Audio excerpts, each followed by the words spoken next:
Our reading today is by the Reverend Dr. Howard Thurman. How good it is to center down, to sit quietly and see oneself pass by. The streets of our minds seethe with endless traffic. Our spirits resound with clashings and noisy silences. While something deep within hungers and thirsts for the still moment and the resting lull. With full intensity we seek, ere the quiet passes, a fresh sense of order in our living. A direction, a strong, sure purpose that will structure our confusion and bring meaning in our chaos. We look at ourselves in this waiting moment, kinds of people we are. The questions persist. What are we doing with our lives? What are the motives that order our days? What is the end of our doings? Where are we trying to go? Where do we put the emphasis, and where do our values focus? For what end do we make sacrifices? Where is my treasure? And what do I love most in life? What do I hate most in life? And to what am I true? Over and over the questions beat in upon the waiting moment. As we listen, floating up through all the jangling echoes of our turbulence, there is a sound of another kind, a deeper note which only the stillness of our hearts make clear. It moves directly to the core of our being. Our questions are answered, our spirits refreshed, and we move back into the traffic of our daily round with the peace of the eternal in our step. How good it is to center down. Good morning. Good morning. How good it is to center down with you this Sunday. I come bearing news of hopes, of paradoxes, and dreams. My name is Reverend Daniel Lawler. I am the community minister at the Brooklyn Unitarian Congregation, and I'm co-director of the Unitarian Universalist Ministry for Earth. UU Ministry for Earth hopes to coordinate and support the work of congregations like yours across the association engaged in the work of trying to embody our stated values for the love of the rhythm of nature and the respect for the inherent dignity of each being. I am so excited to be here on Earth Day at Fourth Universalist because your congregation, even just in the 7 months I've been in the role as co-director, is one I get so excited by. With your passion for Beyond Plastics, your advocacy with our legislative ministries, and individuals who constantly ask me, how do we embody our hopes? And you do. And this morning, I feel this beckoning to preach on universalism. Because after all, this is the Fourth Universalist Church. Our tradition of Unitarian Universalism embodies multiple religious traditions, from Hindu to Christian, from Jewish to Buddhist, from secular to eclectic. And within these webs of spiritual grounding, there are two streams that have a debate. The Unitarian stream, which is grounded in questions and critical insight, and the Universalist stream that pushes us towards a greater understanding of love and has consistently. Even as those of us who claim universalism as an inspiring anchor tradition recognize that as individuals in any given historical moment, we fail. We don't live up to this contention that God is love. We dishonor that heritage, but we also make amends because we know at the foundation of all that is a creative unfolding a radical argument that says at the essence of life is hope, that life itself has inherent unknown possibilities, perpetual unfolding. That is our hope. The essayist Gia Tolentino argues the nature of a revelation is that you don't have to re-experience it. You don't even have to believe whatever is revealed to hang on to it for as long as you want. You would be better for having listened. You would be changed. Our ancestors in faith on the Universalist side were inspired by ancient scripture that said, "In the house of the eternal are many rooms. If that were so, I would have told you, because I am going to prepare a space for you." Ancient scripture that said, "Do not forget to entertain strangers, because through that some have welcomed angels unaware." The Universalist side, the hope, is to create a house for all people, a house of prayer for all people. In our time, our UUA president, Susan Frederick Gray, argues that no one is going to heaven alone. Collective salvation, community salvation is our call. And her dream and vision is for Unitarian Universalists and our allies and all who believe in hope to be known as the people who show up. Yet there is a paradox. Deep in this wonderful tradition that goes back to the 1780s, deep in this wonderful tradition is the reality that as we look around the world, we see constant contradictions to this affirmation that we are part of the kingdom of love. We see constant daily affirmations that we are in a complicated world where good and evil mix, where kindness and dismay dance, where sometimes the temptation is constantly to look away from one another. Yet this vision that love is at the essence of all life, this expansion and this idealism of our awareness, it's inspired people all around the world to do amazing things. And I feel accountable to those ancestors in our tradition who, in contexts all over the world, took a claim for hope. One story that I get very inspired by is in Korea in the last century, from the 20s to the 50s, there was a Universalist movement centered in one of the industrial cities in the South, vibrantly producing 8 congregations and schools, and was able to survive and resist the imperial occupation that it suffered under Japan. And then in the aftermath of World War II, as Korea was divided between the Soviets and the United States, and a violent civil war took place, that association of congregations actually was destroyed. Many of the churches were disbanded, many of the ministers, many of their families were even killed. And yet after the war, one of the leaders in that movement, Reverend Cho, said, love still is the essence of life.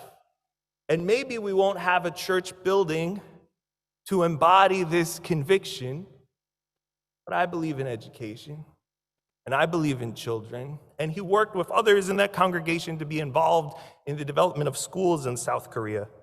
His own children ended up immigrating in the 70s, escaping the dictatorship at the time. Our lives have unknown stories.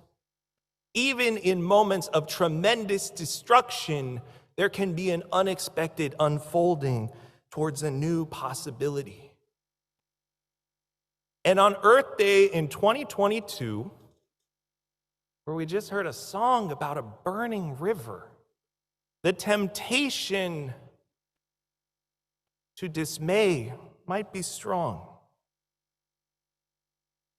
Yet here we are in Manhattan, on the unceded land of the Lenape people, claiming that love matters. We can listen to the birds across the street. We can be present with the rhythms of nature unfolding. We know that the beauty that we see in one another's eyes is just as real as the pollution in the air that we breathe. The evil is real, but it doesn't negate the fact that possibility exists. The harm that we know comes from fossil fuel emission and deforestation from animal agriculture, those are real. And so is the work to build alternatives. We know that the deep uncertainties of our time that we encounter every day are not final.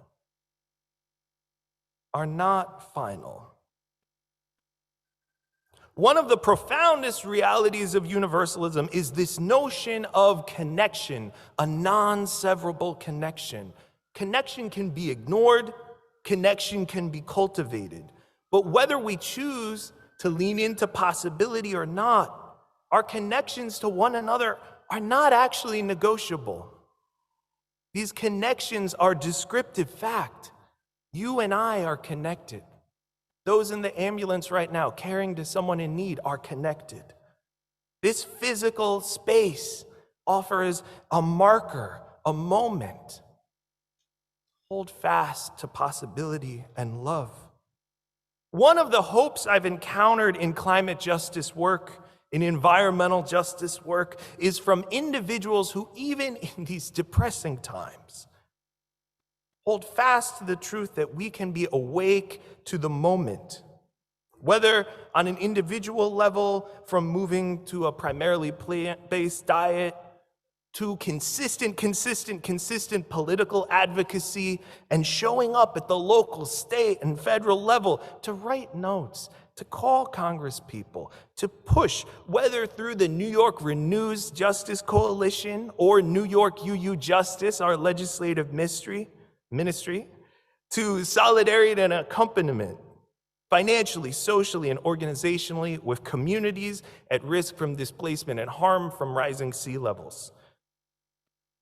All over the country, from Louisiana to here in Manhattan, people are creating moments of connection where people will spend time to listen, to imagine, to create. Paula Cole-Jones, who I hope you get a chance to hear from at one point, is a remarkable lay leader in the current tradition of Unitarian Universalism. And she asked a question in the book Justice on Earth. What can you do to build relationships, build trust, build partnerships, and make a difference? What can you do to build relationships, build trust, build partnerships, and make a difference? Right now, the world has all the scientific consensus it needs to move towards better environmental policies. We don't have cultural, community, deep relationships to affirm that this is our route forward. We have to find a way as people of faith to connect with congregations and traditions across this city and world to embody and pressure and push for the type of world we want to be in. When I was in seminary, I was very lucky to go on a trip right before COVID struck us. And I went down to Selma and Montgomery, and I met a now elder activist who was a child protester in the 60s. And she looked at us and she shared, if you're the missing piece of the puzzle, you're the most important piece. And I don't share that as a way to say any one of us is like the key, but in a particular situation, on the church board we're serving at, on the financial investment firm we work at, what we're doing on the bus to one another, how we choose to act might create unintended ripples of hope. And that's a power we all have. We're in New York City, and over the last 200 years, there have been countless expressions of universalism, inspired by every faith tradition in the world, beckoning to this notion that love is at the essence of the universe. The prayers and the languages are different, but all hold up that the sacred divine is oriented toward love. Some of those manifestations have been long-lasting, like here at Fourth. Others survive only a generation. But all of them contribute to the manifestation to welcome the stranger, to see the sacred in the other, and to create temples that have rooms for everyone. A century from now, when people look back at the faith community's response to the environmental justice crisis we face and the xenophobic populism that we encounter all the time, they will look in curiosity to New York. They will see at the moment there are 3 Unitarian and Universalist congregations in Manhattan. They will see as of today there are 7 in the entire city. And they will know that we have sisters and brothers in faith in every tradition in thousands of numbers across this city. They will want to know what we did with the opportunity we have to be awake in ways small and intimate and deep and structural. I offer that by creating communities of connection, by creating organized gatherings where we reverence certain values and stories and songs and prayers, where we denounce police brutality and anti-Asian hate, where we celebrate thriving and joy and solidarity, where we elevate and embody practices for clean energy, where we combat systemic oppression, whether it's on Rikers Island or in the air quality over the Bronx Expressway, when we engage in protest against media firms that take ad money from big oil, and work to cultivate vibrant cultures of community. Justice, equity, and compassion can be what we and our sisters and brothers in faith are known for. And if we show up to embody that, we are creating power aligned with the notion at the deepest echoes of the universe, an unfolding of life and love and sacred possibility. Universalism is one of the largest words in the theological universe. It says, you and I and the trees in the park are connected irrevocably. Reverend Dr. Howard Thurman, who we heard in our meditation, once challenged the churches of the 20th century. He said, it does not matter what the intent and purpose of an institution is in its dedication to humanity. If in a segregated neighborhood, if it accepts its assignment as meeting the needs of the district, the people in that district, such an institution in time will be like the district segregated. He challenged 20th century churches to push themselves. Don't be partial to one vision. Always seek to encounter and go beyond. This place is connected to communities in Jakarta, in Kiev, in Lagos, in Mumbai, in Montgomery, in Cape Town, and Paris. Try as we might, we cannot remove these connections. We can't. No matter what political, media, and religious leaders try to do to preach about fixed spiritual boundaries and tightening national borders, universalism holds that there are connections bigger than any political moment or even any particular religious tradition. We are called, challenged, and invited to ask, what does it mean to be a universalist on Earth Day? Perhaps it means we're called to make every day Earth Day. Let's stay awake to who is in front of us. Let's take this time to meditate, to pray, to study, to show up, to see one another. Let's dare to be open to love. We might just be changed. As Reverend Brown once prayed, teach us, therefore, to love. May it be so. Thank you.